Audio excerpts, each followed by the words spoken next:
සුරංගනා ලෝකෙට යන්න කලින් අපේ වීඩියෝ එකට ලයික් එකක් දාලා සබ්ස්ක්‍රයිබ් කරලා යන්න. ඔන්න ඉතින් කඳුකරයක් ආසන්නයේ ලස්සන ගමක් තිබුණා. ඒ ගමේ මිනිස්සු හවස 6න් පස්සේ එළියට බැස්සේ නැහැ. කොහේ ගියත් හවස 6 වෙන්න කලින් හැමෝම ගෙදර එනවා. ඇත්තටම ඒ ගමට මොකද්ද වෙලා තියෙන්නේ? ඇයි රෑ වෙනකොට මිනිස්සු මේ තරම් බයෙන් ඉන්නේ? අනේ දැන් දරුවට හොඳටම බඩගිනි වෙලා. එයා තාමත් නෑනේ. දන්න එපා පැටියෝ. අනන්න එපා මගේ රත්තරනේ. තව පොඩ්ඩක් ඉවසන්න තාත්තයි. දොයි දොයි දොයි දොයි.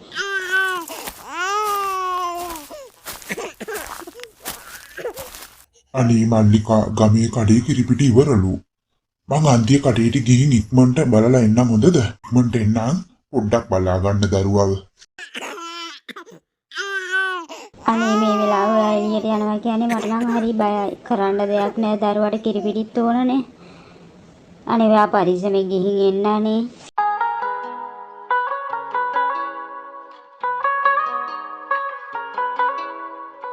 අනේ දෙයියනේ පරක්කුණා කියලා අර පාළු ලෙන්ද තියෙන කෙටි පාරෙන්වත් එන්න හදනවද දන්නේ නෑ. එයාට කිසිම කරදරයක් නම් වෙන්න එපා. මට නම් හරියට බය හිතෙනවා. දෙයියනේ දැන් නම් හොඳටම පරක්කුණා. දරුවට නම් බඩගින්න ඉවස ගන්න බැරුව ඇති. දැන් වෙන කරන්න දෙයක් නැහැ. ගමට යන කෙටි පාරෙන් තමයි යන්න වෙන්නේ. ප්‍රධාන පාරෙන් ගියොත් තවත් පරක්කු වෙයි. මොනවා වුණත් කමක් නැහැ. මම කෙටි පාරෙන්ම යනවා ඉතින්. ඉතින් ගෙදරට ඉක්මනට යන්න ඕන නිසා සුනිල් අර පාළු නෙල තියෙන කෙටි පාරෙන් තමන්ගේ ගමන පටන් ගත්තා. මුදලාලි ටික දවසක ඉඳන් ඒ ගමේ සිද්ධ වෙන දේවල් එක්ක බලද්දී සුනිල් කොහමද දන්නේ මේ වෙලාවේ මෙච්චර දුරක් ආවේ? පව් බං. දරුවා නිසා තමයි මෙච්චර දුරක් ඇවිත් තියෙන්නේ. අනේ ඉතින් ඒ මිනිස්සයාට කරදරයක් නම් වෙන්න එපා දෙයියනේ.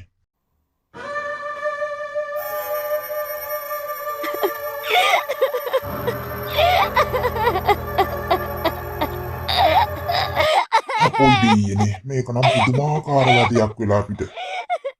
අදිසියකට එළියටවත් බහින්න විදියක් නැහැනේ. මොන කර්මයක්ද මන් දන්නේ. මෙහෙම තමන්ටම කියාගත්ත සුනිල් ඊට පස්සේ එක විනාඩියක්වත් පරක්කු නොවි ඉතා වේගයෙන් එතනින් පිටත් වෙලා ගියා. ඉතින් රෑ වෙනකොට මේ ගමට ලොකුම ප්‍රශ්නයක් වෙලා තියෙන්නේ මේ ලිඳලංගින් ඇහෙන අඬන සද්දේ. මේ සද්දෙට තමයි මුළු ගමම බය වෙලා ඉන්නේ දැන්.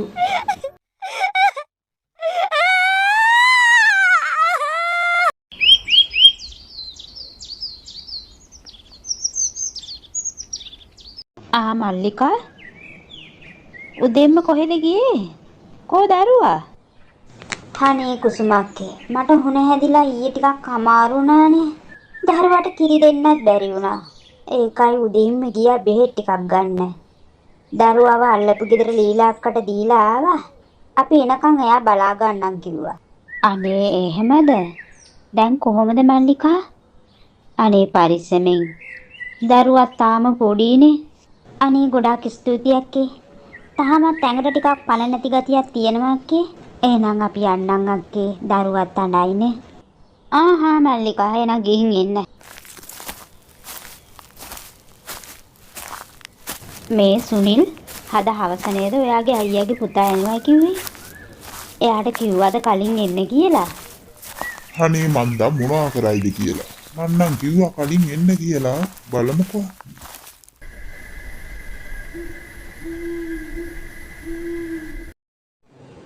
සුනිල් තමන්ගේ ගමේ තියෙන ප්‍රශ්න ටික අයියාගේ පුතාට කියලා තිබුණේ නැහැ. එන්න පරක්කු වෙන නිසා හරි බයෙන් පුතා එනකන් සුනිල් මඟ බලාගෙන හිටියා. අපෝ හැටි යන්ත ඔන්න එනවා.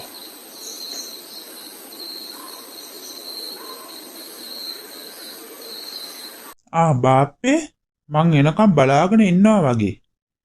කෝ බාප්පේ පුංචි? අනේ ඕ පුතේ පුතා එනකන් අපි දෙන්නම බලාගෙන හිටියේ. පුංචි ඔන්න දැන් ඇතුළට ගියේ. එන්න පුතේ අපි ඇතුළට ගිහිල්ලා කතා කරමු. ඉතින් ටික වෙලාවකට පස්සේ හැමෝම කෑම කාලා නිදාගන්න ගියා. ඒත් රොෂාන්ට නිින්ද ගියේ නැහැ. ඒ නිසා එයා පොඩ්ඩක් එළියට ගිහින් වාඩි වෙලා හිටියා.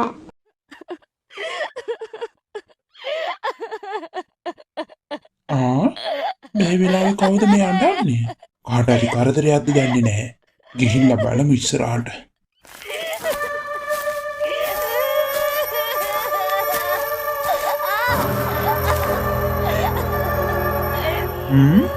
මේ ළිඳ පැත්තෙන් තමයි සද්දේ එන්නේ.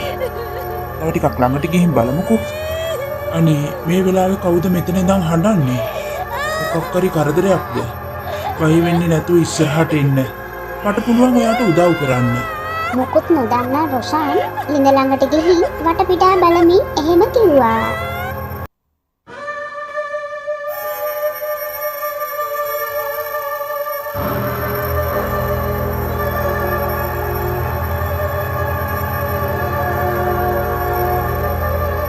බය වෙන්න එපා.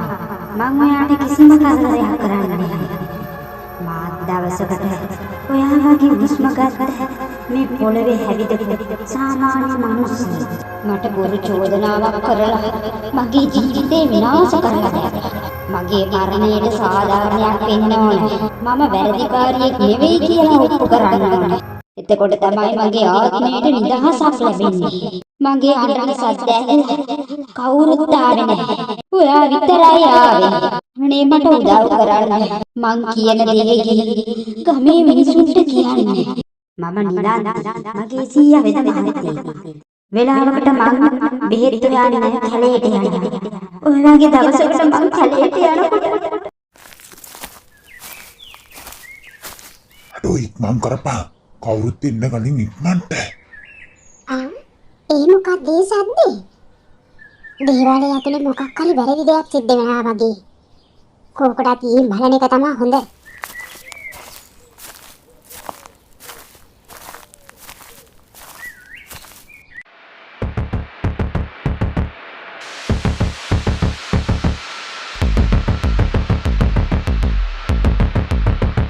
අපුයි දෙයියනේ මොනවද ඔයාලා කරන්නේ මේ?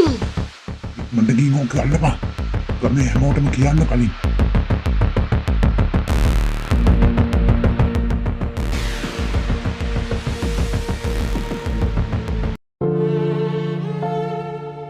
මගේ ජීවිතේ විනාශ කරේ මේ ගමේ රන්මාලිගා කඩේ අයිතිකාරයා. ඊට පස්සේ ඌ මාව මරලා මගේ මිනිහ මේ පහළ ළිඳට දැම්මා. ඒක විතරක් නෙවෙයි. ඒ දේවාලයේ තිබුණු වටිනා රත්තරන් බරු ටික හොරකම් කරගෙන මං ගමෙන් පැනලා ගියයි කියලා බොරු කතාවක් ගොතලා මගේ නමත් කැත කළා.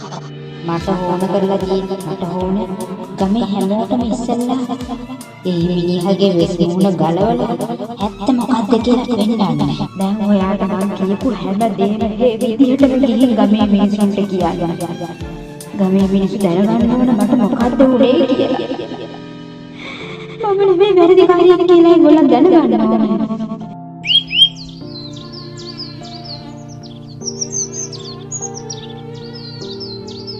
ඉතින් රොෂාන් උදේ නැගිට්ට ගමන් ඊරෑ සිද්ධ වුණු දේවල් ඔක්කොම එයාගේ බාපට කිව්වා.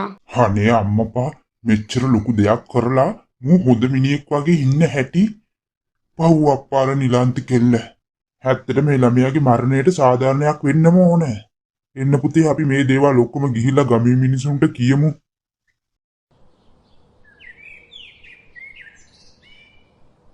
පස්සේ රොෂාන් ගමේ මිනිසුන්ට නිලාන්තිගේ කතාව කිව්වා. එකපාරට ඔහොම කියනකොට ගමේ මිනිස්සු කවුරුත් ඕක විශ්වාස කළේ නැහැ.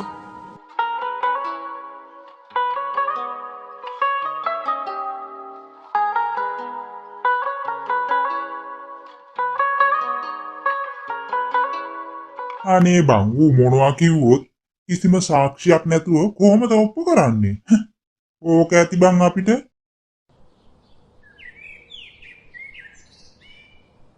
නැහැ මට පුළුවන් ඔප්පු කරන්න. මට අවස්ථාවක් දෙන්න. කරුණාකරලා එයාව හවස මෙතෙන්ට එන්න කියන්න. මං ඔප්පු කරලා පෙන්නන්නම්. එයා වැරදිකාරයෙක් නෙවෙයි නම් අනිවාර්යෙන් මෙතෙන්ට ඒවි. එයා වැරදිකාරයෙක් නම් එන්න බය වෙයි.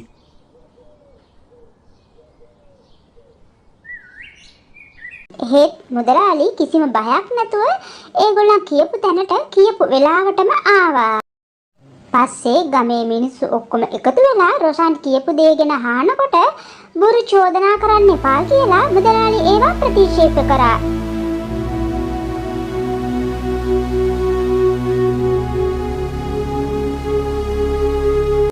හරි. ඔයා වැරදිකාරයෙක් නැත්තම් ඔයාගේ කරේ තියෙන ওই යන්ත්‍රය ගලවලා විසි කරන්න. අපට සිරි මෝ කොහොමද ඕක දැනගත්තේ? මේක මං විතරක් දන්න රහසක් නේ. ඉතින් ආයේ මොකද්ද මුදලාලි කල්පනා කරන්නේ? ඔයා වැරදිකාරයෙක් නැත්තම් ඕක ගලවලා විසි කරන්න. මට ඕකට මොකද කරන්න දෙයක් නැහැ. මොකද ඒකගේ කාර්යය කියනවා ඉතා බලවත් යන්ත්‍රයක්. ඕක විතරක් ගලවන්න සලස්වන්න. ඉතින් ටික මම බලා ගන්න.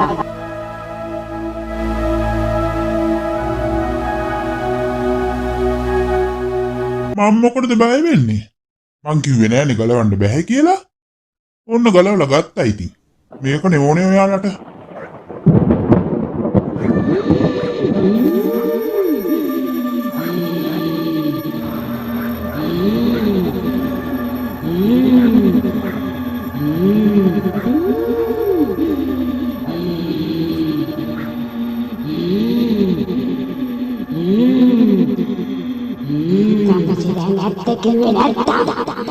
තමසගේ අවසාන දවස අද කියලා හිතාගන්න.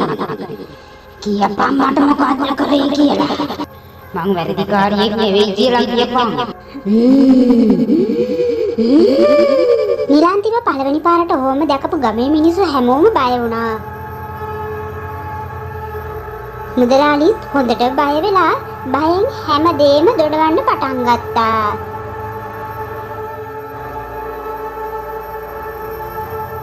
අවසානයේ මුදලාලිගේ බොරු වෙස් මූණ ගැලවිලා ඇත්ත එළි වුණා.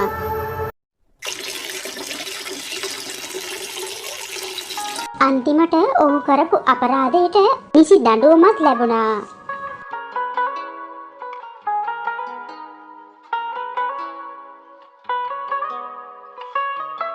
ඉතින් ගමේ මිනිස්සු හැමෝම එකතු වෙලා නිලාන්තිගේ ආත්මයට නිදහසක් ලැබෙන්න ඕන කියලා ප්‍රාර්ථනා කළා. ඒ ප්‍රාර්ථනාවලට අනුව ඒ අහිංසක නිලාන්තිගේ ආත්මයත් මේ ලෝකෙන් සදාටම සමුගත්තා.